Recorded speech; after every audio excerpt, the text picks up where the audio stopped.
Action. Halo, hari ini ada tamu nih, namanya Adi. Dia dulu saya kenal sebagai bird watcher, pengamat burung. Jadi dia main ke sini, kita akan tanya-tanya tentang burung apa sih yang kira-kira suka main ke nursery Seruni. Oke, halo Di. Halo, Mas Awang. Ya, kenalin dulu dong. Oke, ya nama saya Adi Kristanto. Mungkin Mas Awang tadi bilang ya, saya seorang pengamat burung dan juga suka motret burung. Wow, iya, fotografer. Fotografer. Kalau tadi di awal saya bilang, kira-kira kalau rumah saya nih yang ada pohon flamboyan, ada pohon bambu, ada kecapi, kira-kira burung apa sih? Wah, Mas, menarik sih sebenarnya. ya. Karena tadi pas baru nyampe, taruh motor, sudah terdengar suara cabai Jawa. Cabai Jawa, Kemudian ada burung madu sriganti, Sriganti, kemudian ada kutilang. kutilang. Terus tadi pas mau sholat ada suara cinenen Jawa. Oh, Baru empat yang terdengar. Karena kan ini Iya. lumayan mendung nih. Mungkin kalau cerah lebih banyak. kalau saya kan setiap hari di sini ya, Mm-mm.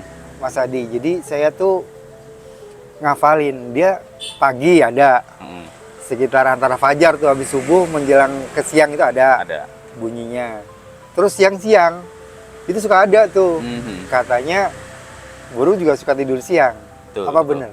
Ya, waktu aktif burung itu biasanya menjelang pagi, jadi setengah 6 sampai jam 9.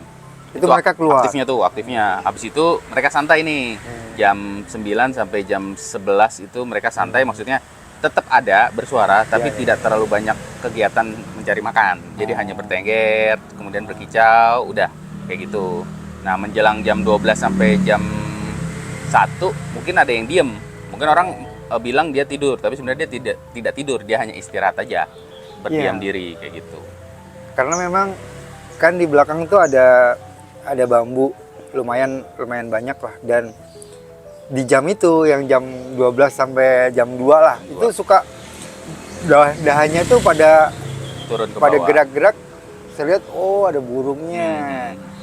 Padahal siang-siang. Aku pikir siang dia baru balik maghrib gitu. Terus Iya. kalau maghrib malam dia burung-burung itu gimana? Dia biasanya punya tempat tidur favorit, pohon yang sebagai tempat tidur favorit. Nah, bisa jadi ada di sini ataupun di tempat lain.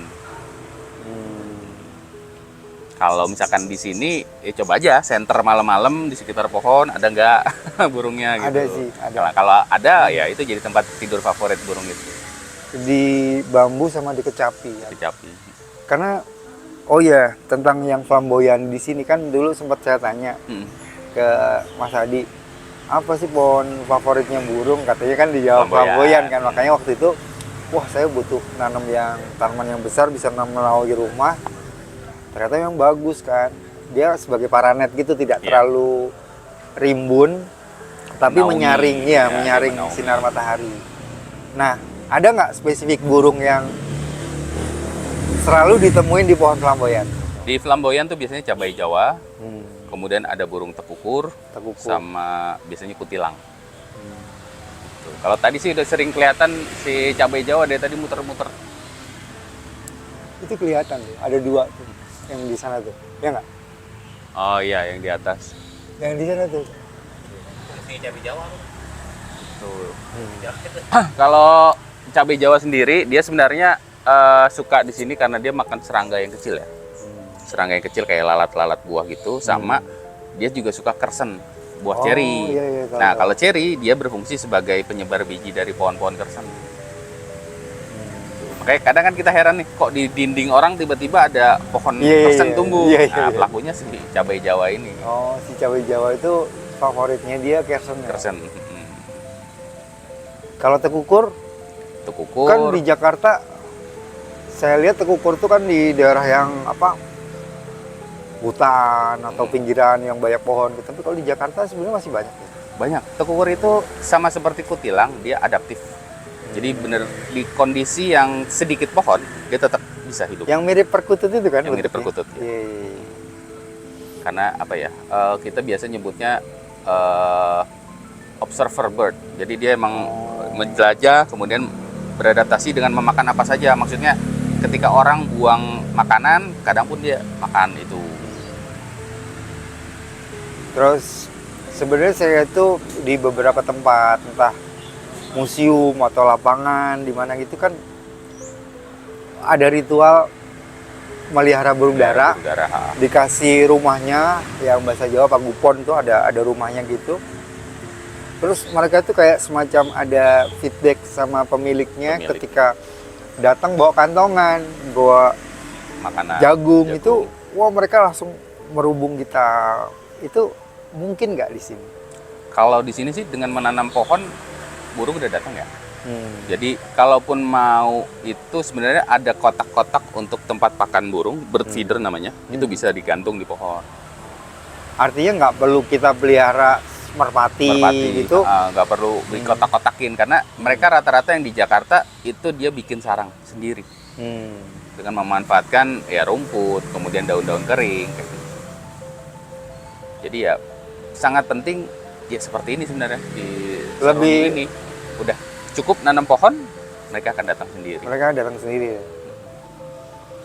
Jadi menurut Mas Adi, saya nggak perlu pelihara burung. Wah, nggak usah burung lah. merpati nggak usah. Nggak usah. Malah terlalu peliharaan ya.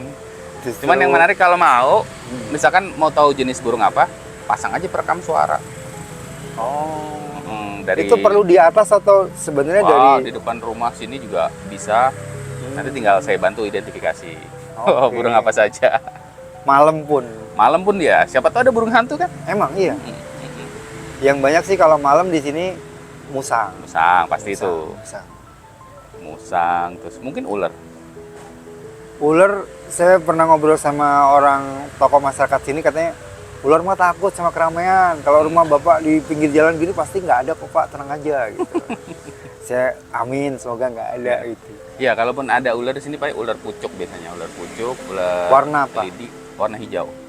Berarti panjang. Dia di pohon, di atas? Di pohon-pohon. Wow. Di sini banyak rangrang sih. Itu buat burung apa? Kalau rangrang, anakannya atau kerotok, itu ya, makanan favoritnya. Makanan favoritnya burung. Kayak orang-orang mancing dong. Iya. Saingnya. Proteinnya tinggi untuk burung. Iya. Saya pengen tuh sebenarnya menghilangkan rang-rang itu dari beberapa tanaman saya karena lumayan mengganggu ketika beres ini, wah ada rang-rang, apalagi yang merah kan. Ya. Jadi kan semut merah tapi besar, orang nyebutnya rang-rang. Ada nggak caranya? Yang gampang ini ambil ratunya. Dia biasa kan bikin sarang tuh di atas pohon. Ya. Itu, ambil sarangnya. Setelah itu udah nggak akan ada, karena kan rang-rang itu termasuk tipe hewan yang berkoloni. Dia mengikuti ratunya kemana. Kalau ratunya misalnya ada nih yang dibentuk sama dia daun terus dilipat terus bentuk kayak rumah, belum tentu ratu di situ kan? Pasti ada di situ. Nah itu sudah pernah saya bakar, ternyata muncul lagi. Ternyata ada lagi, berarti bukan ratu dong dia. Ada 2 koloni biasanya. Jadi emang biasanya tuh mereka bikin koloni karena untuk memecah makanan, distribusi pakannya, jadi tidak mengumpul di satu tempat. Iya. Oke lah, tentang burung, saya berharap mereka rajin kesini sih tetap, karena lumayan di rumah saya ini kan lumayan tinggi nih tanamannya. Terima kasih buat info-info sekilas. Mungkin kapan-kapan ada part 2 sama Mas Adi. Siap, malam-malam kita. Oke, terima kasih. Sama-sama. Salam.